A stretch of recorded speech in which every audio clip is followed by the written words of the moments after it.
자, 여러분, 우리 2부에서는요, 우리 비극적 사건 한번 체르노빌 사건으로 한번 가보겠습니다. 모든 사람들이 다 아는 사건이고요. 이제 저도 어렸을 때 사실 우리가 터졌을 때 저희들은 이제 핵이나 이런 거에 잘 몰랐기 때문에 86년에 터졌던 사건입니다. 이 86년에는 여러분 이 당시엔 이 러시아 이름이 러시아가 아니고 소련이었죠. 그래서 이제 공산주의 체제였습니다. 사실은 어떻게 보면 공산주의 체제의 효율성이 드러난 사건이라고 볼 수도 있어요. 이 체르노빌 사건 터졌을 때 이제 뒤에 재밌는 거는 명확한 사진이 없습니다. 예전 사진들은 다 필름 갖고 찢었잖아요. 근데 가까이서 찍은 사진들은 다 방사능 때문에 필름이 다 날아갔어요. 그래서 사진이 없어요. 체르노빌 사건은. 멀리서 찍은 사진밖에 없죠. 그래서 체르노빌 사건 나오더라도 지금 후쿠시마는 완전히 폭발하는 장면이라든가 뭐 이런 게 많이 남아있지 않습니까? 이건 그 장면이 없어요. 그 당시에 또 소련은 철의 장막이라고 해서 대단한 비밀 유지가 이루어졌기 때문에. 근데 제가 어떻게 보면 효율성이라는 게 이제 이 당시 증언들이 나오죠. 이 후쿠시마 원전보다 더 했던 거예요. 이거 터졌을 때 콘크리트로 묻었거든요. 타설 작업해야 되지 않습니까? 그건 그냥 군인들이 옷도 안 입고 그냥 가서 한 거예요. 원자력이 뭔지도 몰랐으니까. 그 당시에 얘네들 그랬으니까. 우리 퀴리 부인이 뭐 했다 그럽니까? 엑스레이 하지만 나중에 백혈병으로 암으로 다 돌아가시잖아요. 잘 때도 여러분 그 방사능 유출되는 물질을 머리에다 놓고 주무셨다 그러죠. 그 당시엔 무지했지만 구소련도 더 했었죠. 그러니까 가서 뭐 하러 간지도 모르는 거예요. 방사능 눈에도 안 보이지 않습니까?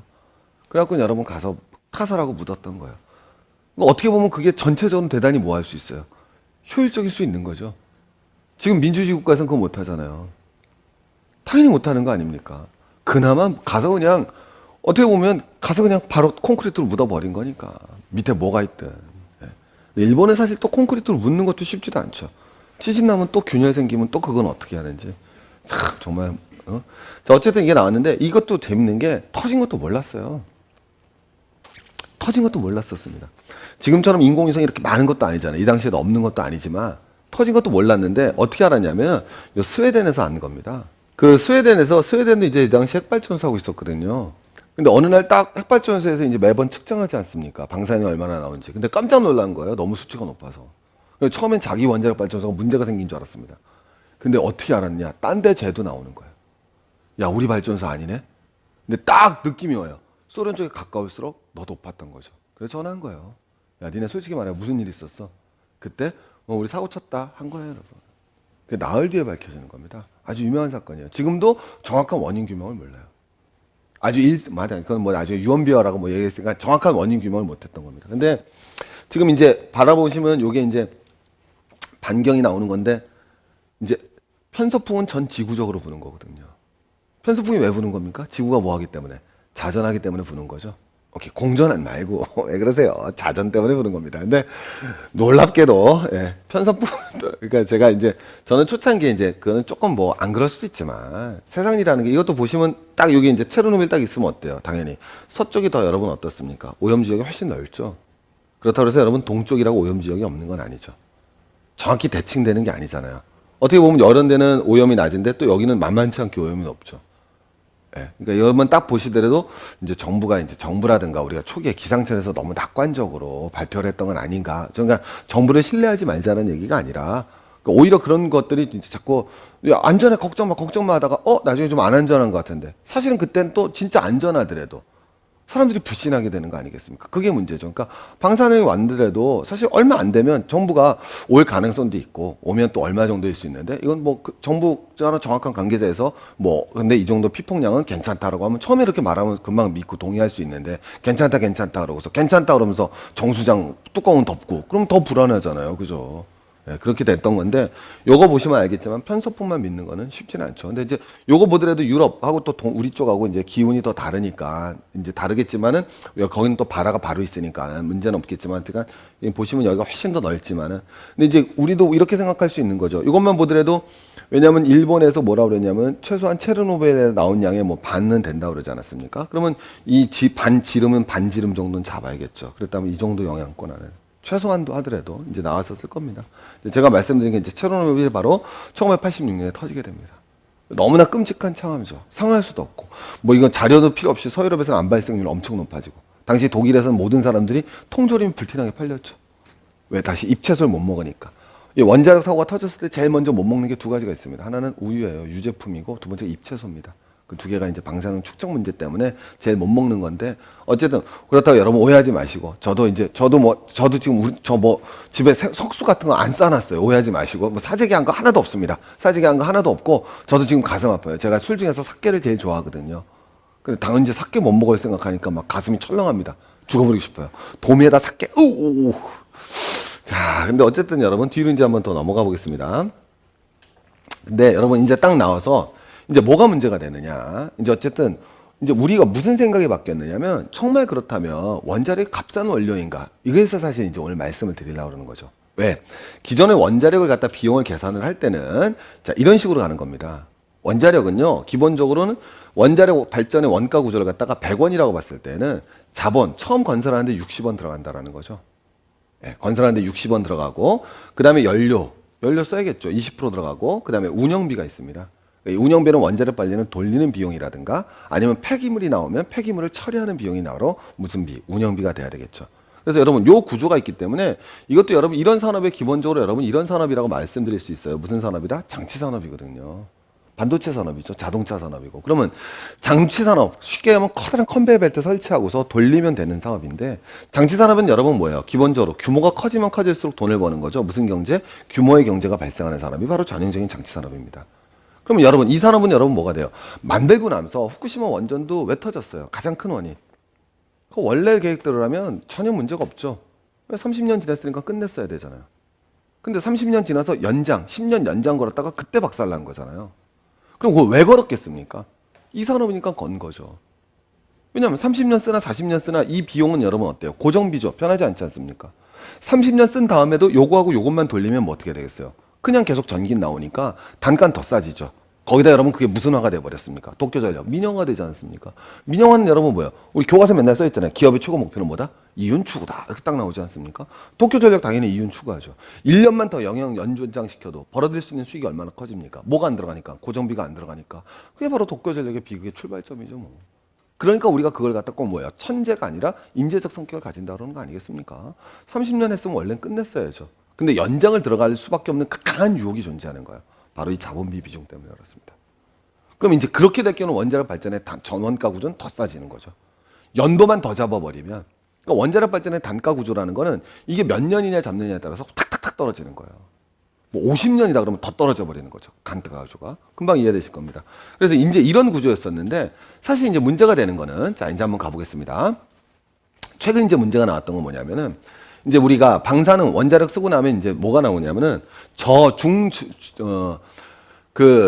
폐기물이 나오고 그다음에 고준위 폐기물이라는 게 나옵니다. 저준위 폐기물은 어떤 게 저준위 폐기물이냐면은 그 원자력 발전소에서 일하시는 분들이 입었던 옷 같은 거 있죠. 이거 버리는 거예요.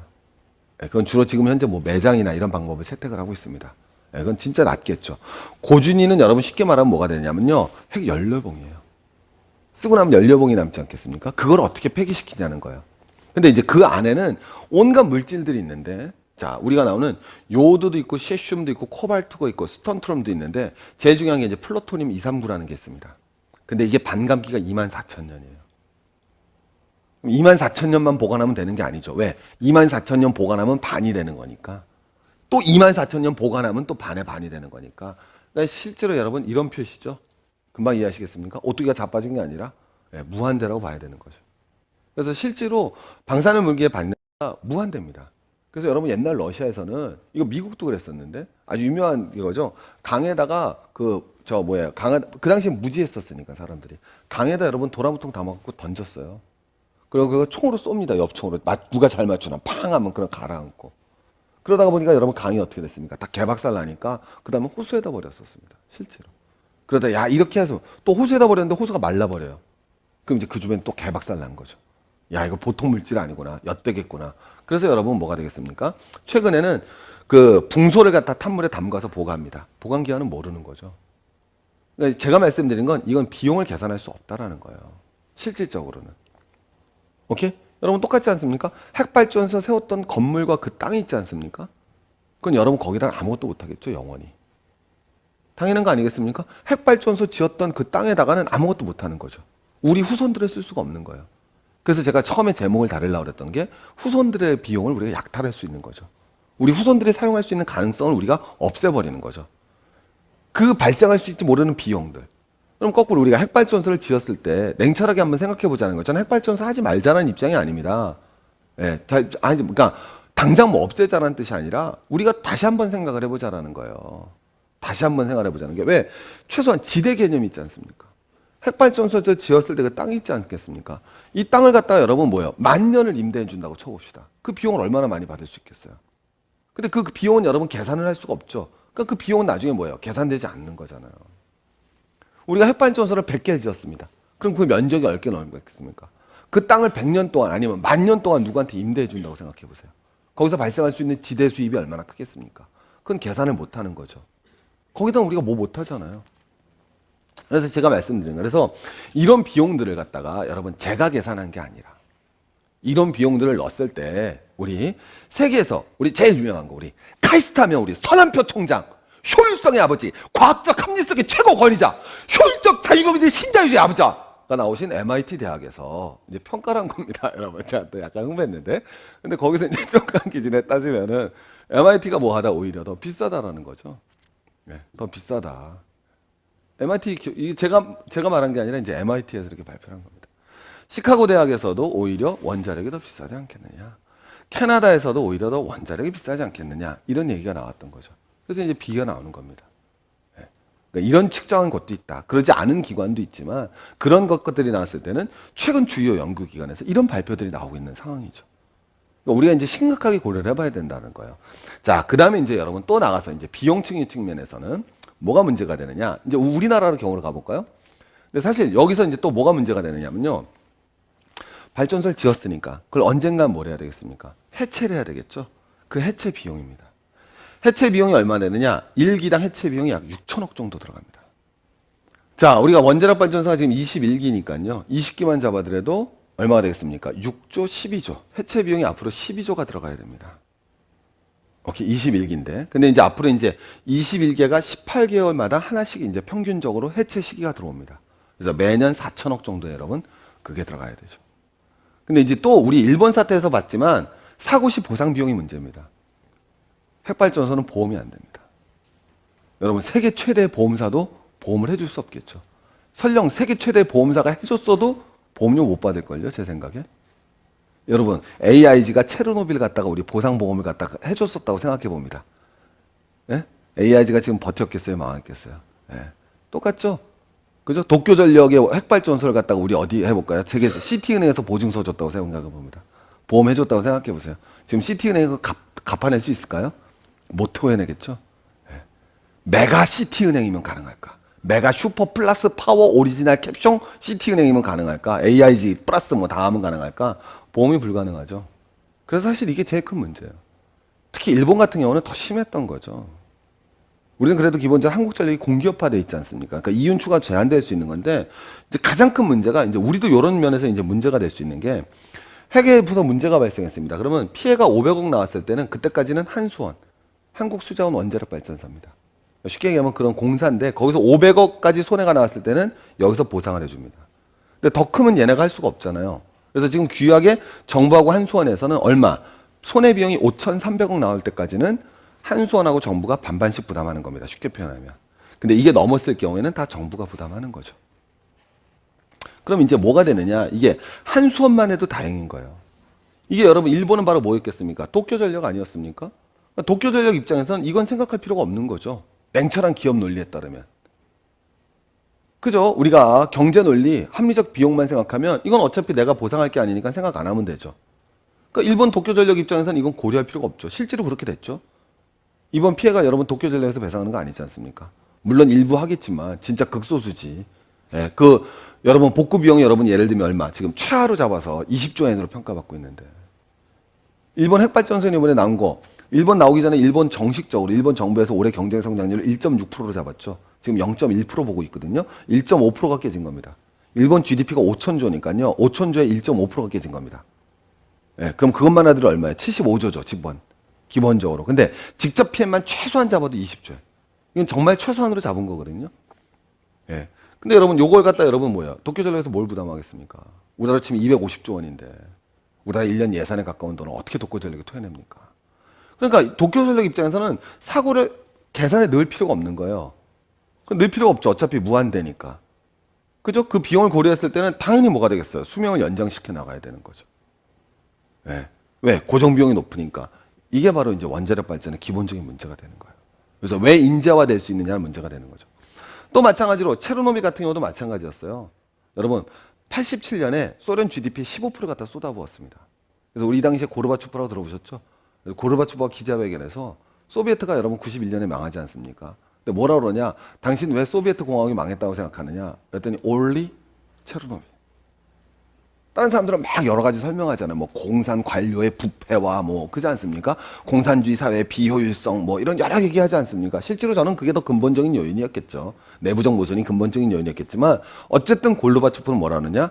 체르노빌 한마디로 끊었습니다. 체르노빌 때 여러분 GDP의 15% 갖다 떠부다 놨는데 무슨 소련이 힘이 있다고 버텼겠어요. 그 당시에 여러분 뭐예요? 레이건과 부시하고 군비 경쟁할 때인데 버틸 수가 없는 거죠. 군비 경쟁도 안 그래도 힘들어 죽겠는데 소련 경제 규모가 미국보다 한참 작은데 똑같은 군비를 쏟아붓고 있는데 거기다 체르노빌까지 딱 터지니까 임계치를 넘긴 사건이다. 이런 뜻으로 고르바초프가 사용을 했겠죠. 그래서 여러분 이 비용이라는 거는 만만치 않은 거죠. 근데 여기에 또 사실 포함되기 어려운 비용이 있는 건데 홍보비죠. 이제 우리가 이제 사회 이슈화 될 때 더 생각해 봐야 되는 거는 핵발전이 아무 문제가 없더라도 이게 사람들이 자꾸 문제 있다고 믿고 반대를 하게 되면 그걸 무마하기 위해서 뭘 해야 되겠습니까? 홍보비를 지출해야 되죠. 그것도 장난 아니지 않습니까? 그건 계산할 수 없을 정도죠. 그러니까 이게 또 새로운 뭐예요? 외부 불경제가 발생할 수 있다는 겁니다. 그런 걸 따졌을 때에는 우리 원점 현황이 나온 건데 우리가 현재 이렇게 있는 건데 예정 폐쇄 연도가 있어서 얼마씩 가야 되는가를 여러분 보여드렸던 겁니다. 자, 우리 그래서 이전까지 한번 했던 얘기를 살짝 한번 정리를 한번 해보겠습니다. 그래서 우리가 원자력 발전소 나오면 이제 가장 첫 번째 이제 제일 먼저 나온 거 야 폐기물 나오는데 뭐 우리 지금 핵연료봉은 얘기도 하지 맙시다. 핵연료봉은 이제 아까도 얘기했지만 뭐 그게 여러분 뭐 그거 터지면 우리나라 좁은데 진짜 상상도 할 수 없는 사건이고요. 이제 폐기물부터가 문제가 되는데 폐기물에 이제 중저준위가 있고 고준위가 있는 건데 중저준위 혹시 기억나시나요? 옛날에 구럽도에서 뭐 구럽도가 이제 이쪽이니까 여기다 놓을까 말까 하다가 거기서 이제 주민투표까지 우리나라 처음으로 동원이 됐죠. 정치적으로는. 그래서 이제 거기는 안 하기로 하고 이제 경주 쪽에다 이제 방패장 지어서 이제 대책을 많이 했거든요. 사실 뭐 저는 중저준위 뭐 사실 이렇게 원자력 발전소에서 옷 입던 그런 거니까 그건 큰 영향이 없을 수가 저는 뭐 그것까지 우리가 막 너무 걱정을 하는 건 좀 오바라고 개인적으로 생각을 합니다. 근데 더 문제될 수 있는 건 이제 고준이죠. 고준이 이제 핵폐 연료봉 어떡하냐는 거니까. 이건 정말 심각한 거잖아요. 쓰고 나선 연료봉 어떡하냐는데 사실 우리는 지금 방법이 없어서 그냥 여기다 그냥 쌓아놓고 있는 상황입니다. 앞으로 어떻게 해야 될지는 아직은 대안이 없어요. 이것도 어디다 이제 만들어서 놔야 될 텐데 대안은 없는 상황입니다. 자, 이제 저는 그 개인적으로 말씀드리는 거는 하나는 여기 이제 여기가 삼척 아니겠습니까? 삼척에다가 여러분 그 발전소 짓자라는 의견들이 있죠. 근데 이제 저는 개인적으로는 최소한 이거는 아니지 않나 싶습니다. 다른 게 아니라 우리나라는 여러분 북한하고 여러분 뭐예요? 대치 상황이잖아요. 북한 장사정포가 40km 날아간다는데 핵발전소 암만 잘 지어도 미사일은 여러분 못 막습니다. 미사일 터지면 끝이죠. 우리가 어쨌든 이제 전쟁이라는 게 한국에서는 정말 일어나서는 안 된다라는 거에 대해서 그래서 한국에서 제일 위험한 게 여러분 뭐 세상에 제일 끔찍한 게 전쟁 아니겠습니까? 전쟁만큼 막아야죠. 이렇게 쉽게 저는 그 경구가 제일 멋있거든요. 전쟁은 노인들이 만들어서 젊은이가 죽는 일이다. 참 멋있는 말 아니에요? 전쟁은 노인들이 만들어서 젊은이들이 죽는 일이다 그러는데 우리는 젊은이만 죽지는 않을 것 같아요. 그러니까 여러분 그러니까 이 최소한 여기다가 여러분 핵발전소 짓는 건 또 요번에 강릉에서 여러분 3.1도짜리 지진 나왔잖아요. 강릉하고 삼척 가깝지 않습니까? 그래서 이건 좀 고려해야 되지 않는가. 최소한 이런 생각을 좀 가져봅니다. 두 번째로 이제 말씀드리면 이제 우리 여기가 이제 어디냐면 월성이거든요. 그래서 이제 나오는 그 고준위 핵폐기물 갖다 이렇게 그대로 쌓아놓고 있는 겁니다. 근데 이제 보시면 알겠지만 이제 이런 지역이 나와 있는데 우리 뭐 이렇게 너무 그런 게 아니라 여기 일본과 같은 쓰나미가 온다면 우리는 사실 정말 그 대한민국이라는 나라가 참 좋은 나라죠. 어떻게 보면. 지진이나 이런 데서도 굉장히 안전하고 그러니까 그러나 우리가 이거는 0.0001%의 가능성이 있더라도 이 계속 놔두자라고 주장하는 사람은 아마 어문도 없을 겁니다. 대한민국의 어떤 사람들도. 근데 이게 뭐 지역 이기주의라든가 뭐 또는 정치권의 이해관계에 의해서 이게 어려워지고 그냥 또 어떻게 보면 무사 아닐지 어떻게 되겠지라는 생각은 가지고 있을지 모르지만 공개적으로 토론하면 이거 여기다가 이거 뻔한 건데 이거 놔두자 그러신 분은 없겠죠. 어떻게 해야 될지 우리가 이제 사회적 합의가 필요한 건데 이거에 대한 대책이 없으면서 계속 핵발전소를 더 많이 만들어 나갔을 때 나중에 걔네들을 여러분 언젠가는 수명 연장하는 게 얼마나 위험한지 우리가 봤지 않습니까? 일본 사례에서. 그래서 우리가 최소한 나오는 건 이제 수명 연장하지 말자라는 얘기가 나오지 않습니까? 그럼 그 수명 연장 안 했을 경우 현재 걔네 나오는 핵연료봉을 어디다 저장할 것이냐. 이런 거에 대한 사회적 합의가 안전하게 되어가는 것이 이루어져야 된다라는 거죠. 그래서 이제 정치권을 떠난 논의가 돼야 되는데 저 개인적으로는 이렇게 생각합니다. 개인적으로 뭐냐면 여러분 이 땅에 지대는 수만 년 동안 포기를 해야 됩니다. 원자력을 하게 되면. 그래서 여러분 어쨌든 원자력 발전을 한다는 자체는 후손의 재산을 우리가 강탈해 온다는 점은 명확히 만들어야 됩니다. 두 번째, 이 확률이 아무리 적다 하더라도 배제시킬 수는 없다는 거죠. 근데 여러분 우리가 똑같은 건데 한국 사람들이 되게 전쟁에 대해서 둔감하죠. 왜냐면 수십만 년 동안 북한 쳐들어오는데 아직 안 쳐들어왔잖아요. 아, 수십만 년은 아니구나. 1953년 이후 쳐들어온다 하는데 안 쳐들어오지 않았습니까? 근데 둔감한데 사실 모든 일에 여러분 안보가 우선하는 거 아니겠습니까? 근데 안보가 우선하는 논리는 뭐가 되겠습니까? 가능성은 굉장히 적지만 네, 터졌을 때 가져올 수 있는 피해를 갖다가 계산할 수 없기 때문이죠. 그런 것처럼 여러분 원자력에 대해서는 고려가 있기 때문에 저는 개인적으로는 좀 어떻게 원자력 발전에 대한 사회적 합의는 좀 이루어져야 되지 않겠는가. 그리고 대단히 신중하게 이루어져야 되고 이렇게 막 원전을 마구 이전처럼 지어나가는 행위는 굉장히 위험할 수밖에 없지 않는가 이런 생각을 해봅니다. 제가 아까도 말씀드렸지만 몇 가지 원인에서는 제가 말씀드리면 이제 결론적으로 말씀드리면 제가 말씀드리고 싶어하는 이런 원자력 발전소를 짓는 곳은 여기 땅 이거 영원히 못 쓰지 않겠습니까? 이 지대는 여러분 전부 다 발전소 세워진 것도 그렇고 여기도 다 마찬가지지 그 다 발전소인데 이 지대는 전부 다 포기해야 된다. 사실 지대권은 후손들 것이다. 후손들 것을 강탈하는 면에서 경제적인 면과 정당성의 면에서 다시 한번 고려가 이루어져야 된다.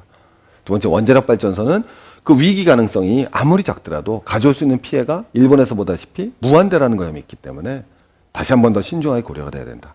세 번째는 원자력 발전은 필연적으로 폐기물이 나오는데 현재 고준위 폐기물장에 대한 합의나 이런 전제가 이루어지지 않은 상태에서는 원자력 발전은 심각하게 고려돼야 된다. 그래서 저 개인적으로는 원자력을 당장 멈추자는 게 아니라 대안이 없거든요. 저는 그건 굉장히 좀 위험한 생각이라고 생각합니다. 원자력을 갖다 좀 줄이고 그다음에 우리가 이전까지 전기 많이 썼으니까 전기 아껴 쓰자. 근데 굉장히 좋은 취지 같지만 그건 여러분 아주 쉽게 표현하면요. 그럼 아프리카 사람 전기 쓰면 안 됩니까? 전기가 우리 갖다 생활을 얼마나 편리하게 해주겠습니까? 지금 이 공간 찍는데도요. 여기 양쪽에서 조명이 들어오고 있습니다. 이 조명 전기 장난 아니죠. 네, 그럼 이 강의 안 찍어야 됩니까? 그렇지 않습니까? 그래서 저는 전기 에너지를 줄여나가야 된다는 거에 대해서는 굉장히 반대예요. 더 늘려나가야 된다고 생각합니다. 다만 그걸 갖다 어떻게 만들어 나가느냐에 대해서 우리가 합의하고 바꿔나가야 된다는 거예요.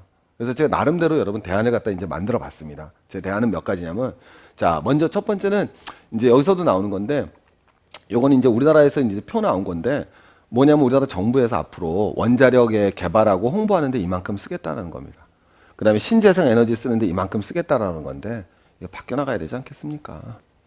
어떤 형태로든 신재생 에너지가 여러분 뭐하다 힘들다 하더라도 앞으로 미래에는 여러분 어쨌든 신재생 에너지로 원자력 발전하자는 사람도 영원히 원자력 발전하자는 사람 아무도 없습니다. 언젠간 신재생 에너지로 넘어갈 거라고 생각한다면 지금 좀 힘들더라도 미래의 더 풍요를 위하여 그러니까 지금 전기를 조금 덜 쓰더라도 앞으로 더 많이 쓰기 위해서 제가 말씀드렸죠. 전 전기 많이 쓰자는 주의자입니다. 그래서 일부러 막 낭비해서 많이 쓰자는 게 아니라 전 인류가 나중에 전기를 더 많이 쓰는 사회가 돼야지 여러분 행복한 거 아닙니까? 조선시대로 돌아가실래요? 예? 그러지 않습니까? 풍차 돌리셔갖고 뭐 해보실래요? 그죠? 곡물 찍을 때 여러분 오케이? 예. 여전히 뭐 한번 이거 해보실래요? 이거? 평생 일하다 돌아가실래요? 그러지 않습니까? 그렇다면 전기를 더 많이 쓰는데 다만 우리가 이거보다 어차피 이걸로 갈 거라면 이거 참 위험한 게 반대됐다면 이걸 팍팍 줄여나가고 대신 이거 확팍 늘려나가자 이렇게 가면 되지 않겠습니까? 자, 그런 게 여러분 뭐가 되냐? 독일이겠죠. 제일 모범적인 국가로 보면 독일도 여러분 원자력 발전소가 있지만 지금 당장 없애자는 얘기를 하는 건 아니죠. 앞으로 우리도 중장기적인 플랜을 만들어 나가자는 겁니다. 어떤 정권이 바뀌더라도 사회적 합의를 이뤄 나가자는 거죠. 이건 개발적. 쉽게 표현하면 원자력 마피아, 원자력을 통해서 굉장히 이득을 얻는 세력들의 주장만 받아들이지 말고 그 사람들은 어느 정도 배제시킨 채 정말 전문가들 모시고 그다음에 국민 여론을 모은 다음에 우리가 원자력이라는 건 언제 궁극적으로 어떤 사람도 찬성한 사람은 없다니까요. 영원히 원자력 하자는 게. 영원히 원자력 하면 전 지구가 다 원자력 발전소가 되는 거 아닙니까? 그럼 우리는 어디 살아요? 살 수가 없죠. 그러니까 그런 사람은 없지만 이 기한을 우리가 언제 끝낼 것인지 로드맵이 합의가 이루어져야 된다는 거죠. 우리 국가적인 차원에서. 두 번째는 그래서 뭐가 되느냐. 재생에너지 비중을 어떻게 늘려나갈 것이냐. 이 관건이 이루어져야 되죠.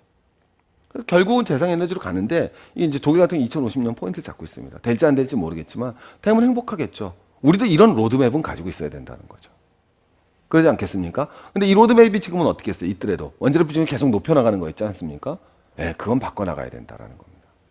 자, 그래서 여러분 이제 두 번째는 제가 말씀드리는 건데, 자, 우리 한스 로슬링이라는 아주 유명한 우리 스웨덴의 그 통계학자입니다. 통계학자가 이제 우리 나중에 한번 들어가 보시면 이제 되게 재밌는 연설을 합니다. 그래서 우리가 하여튼 재밌는 건데, 이제 이 친구가 이제 말하는 건 뭐냐면요. 현재는 우리 에너지를 이렇게 쓰고 있다라는 거예요.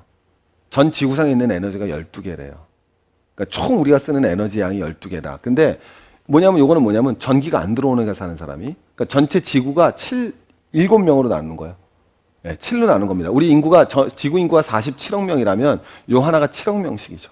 그러니까 14억 명은 전기가 안 들어오는 곳에 살고 있다라는 거죠. 그 다음에 여러분 뭐가 되겠습니까? 21억 명은 전구만 쓴다는 거예요. 그 다음에 7억 명은 세탁기 돌리고, 그 다음에 나머지 7억 명은 비행기도 타고 놀러 다닌다 이거죠. 우리나라 사람들 아마 대부분 여기 계실 겁니다. 우리 50년대 다 여기 있었겠죠. 그 다음에 이제 이건 70년대 여기 있었고, 지금은 여기 사시는 분도 있고, 여기 사시는 분도 있고, 이거는 거의 없으시죠. 그죠? 근데 지구적으로는 이렇다라는 거예요. 그래서 제가 아까 말씀드렸지만, 전기를 더 많이 써야 된다고 저는 생각을 합니다. 왜? 전기를 안 쓰자는 건 이 사람들 어떻게 하자는 거예요? 전기 없이 계속 이렇게 살아라는 거예요?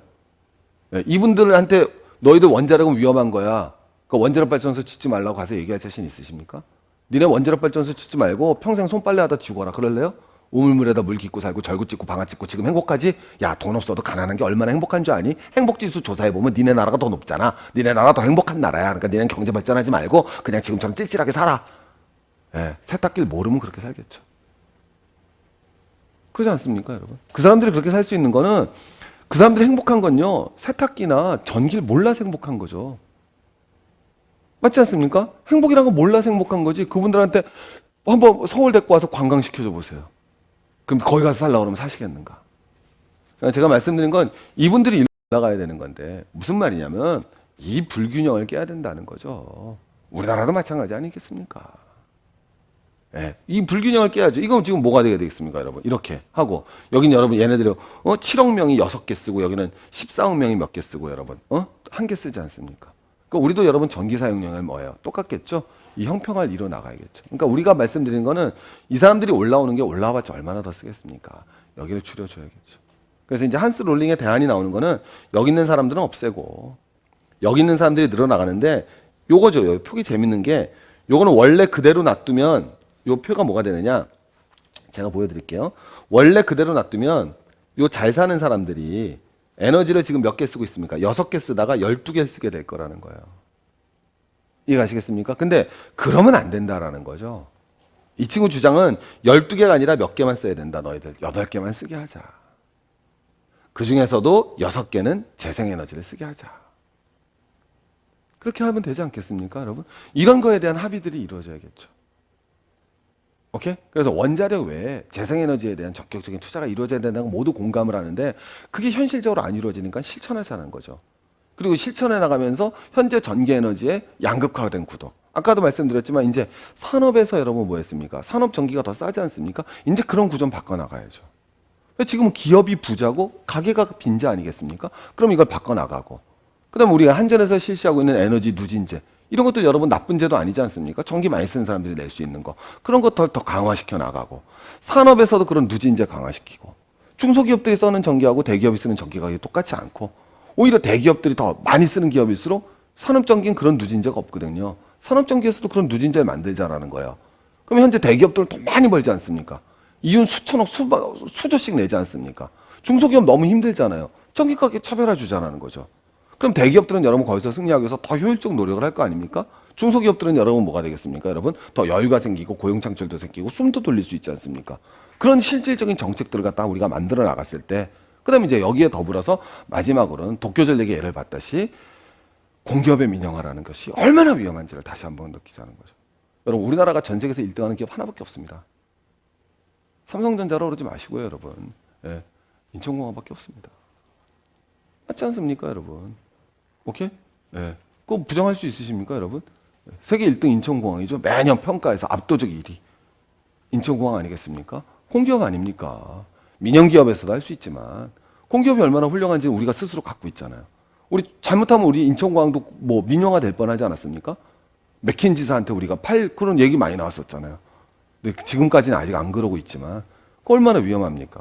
특히 여러분 무엇다 이런 데는 민영화시켜 나가면 안 된다. 이거는 이윤 창출이 목적인 것이 아니라 정말 국민의 안전과 국민의 생계를 위해서 국가가 책임지고 이윤 창출이 아니라 사회적 합의 그런 차원에서 이루어졌을 때 우리가 핵발전소에 대한 대안을 만들어 나갈 수 있지 않을까라는 제가 주제넘게 막 가리킨 것 같은데 저는 항상 속에 끝나야 되는데 좀 죄송한 아닙니다. 여러분 그래서 제 개인 왜냐하면 이건 우리들이 전부 다 합의할 수 있는 거니까 이것도 소개죠. 이런 견해들이 있다. 그러니까 우리가 함부로 이런 일이 터졌다 그래서 핵발전소를 멈춰버리고 전기 사용량을 줄이자. 그건 대단히 거꾸로 얘기하면은 그렇게 일방적으로 하면 전기 사용량 줄이기 위해서는 제일 대표적인 방법이 뭐가 되겠습니까? 전기료를 올려버리면 되죠. 근데 제일 힘든 사람은 누가 되겠습니까? 저소득층 아니겠습니까?